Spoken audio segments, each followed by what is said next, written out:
wager that when most people think of Govan, they think of the rise and fall of Clydeside shipbuilding.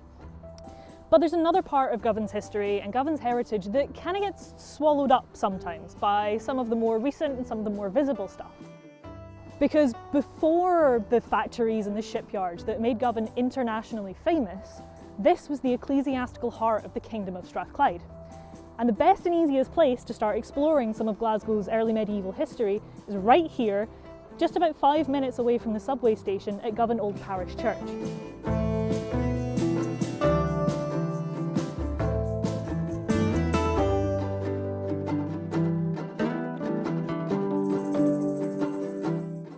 Okay, so now we're in from the rain. Welcome to Govan Old Parish Church. The current building dates from the late 19th century, but some of the burials on this site have been dated to around about the 5th to the 6th centuries. Even at a conservative estimate, that's 1,500 years of continuous Christian worship on this site. Now, to put that into a little bit of context, tradition puts the founding of a small wooden church here in around about 500 AD. That's 63 years before St. Columba ever founded Iona Abbey, and it's another 400 years before even anything approaching the kind of idea of what we would have of Scotland would begin to form.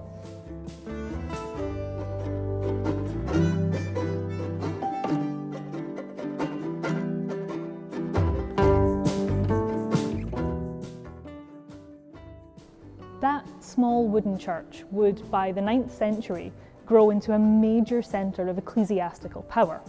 Now, contemporary written evidence for that centre of power here at Govan is a wee bit thin on the ground, but the archaeological evidence just from the churchyard here alone is incredible. What we have here at Govan is one of the largest collections of early medieval sculptures in Scotland. It's really only surpassed by collections both at Iona and at St Andrews, and those are two of the most important ecclesiastical sites in the country. So I think that kind of gives you a little bit of an idea of just what we're dealing with here at Govan. Out of the collection of 40 known pieces, you can see 31 of them if you come down to the church. Now, the bulk of that collection is made up of recumbent cross slabs like these, made to be laid over graves. Most of them were actually reused all the way through to the 18th century. On top of that, there's also 4 crosses. You've got 2 cross shafts and then also 2 upright cross slabs.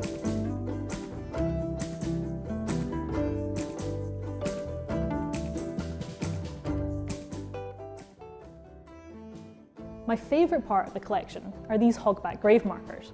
Now, this is a style that's actually much more common in Northern England, but this is the single largest collection of them in Scotland, and out of all 5, 4 of them are actually the largest examples of their type in the entirety of the UK.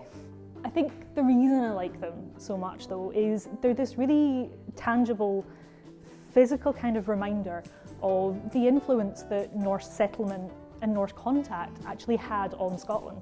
Now, if the hogback stones are my favourite part of this collection, then this is the centrepiece. The Govan sarcophagus was carved out of a solid piece of sandstone, probably in the late 9th to early 10th centuries, and the quality and the subject of the carvings certainly go a long way to kind of really bolstering this idea that Govan was a centre of royal patronage. As for who was buried in it, well, strictly speaking, we just don't know. The most popular theory suggests it might have been made to hold the relics of the St Constantine that this church is dedicated to. But then again, evidence for him is pretty thin on the ground. What we can say though is that it was probably made under some kind of royal patronage, certainly wealthy patronage, and that the odds are it was meant to be publicly displayed.